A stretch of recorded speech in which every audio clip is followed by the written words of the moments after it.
जो नारी मानकर एही अंग बड़ होइଥାଏ ସେହି नारी खूब भाग्यशाली। नारी मानक भल भाव बुझा भगवान पक्ष संभवपर नुहे।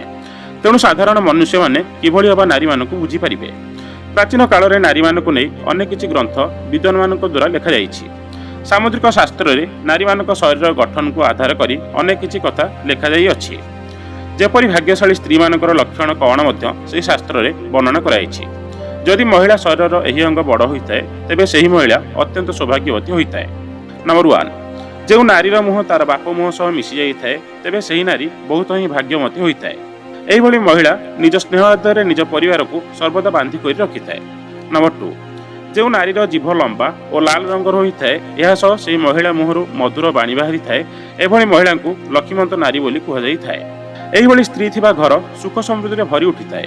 नंबर 3, जो महिलार नाक लंबा और नाकर अग्रभाग में कला जाई रही है से महिला माने घर पर बहुत शुभ होई थांती। नाकर कौन स्थान में भी कला जाई रही नारी को शुभ बोली विवेचना करा जाई थाए।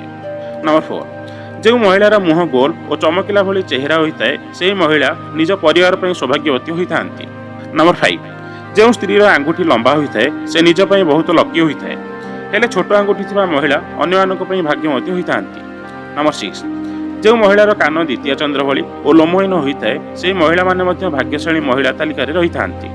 एही महिला विनम्र स्वभाव रही थांती। नंबर 7, जो महिलार ओठ लाल सतेज और सुंदर रही है से महिला निज जीवन में श्रेष्ठ फल प्राप्त करी थांती। एही महिला को विवाह करिथिबा पुरुष निज जीवन में बहु उन्नति करी थांती।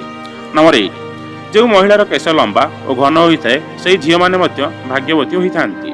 फ्रेंड्स, आपको जदि भिडियोटी भल लगी है प्लीज लाइक एंड शेयर करेंगे और आपणकर मतामत कमेंट माध्यम जनवाक अनुरोध। रोची जय जगन्नाथ।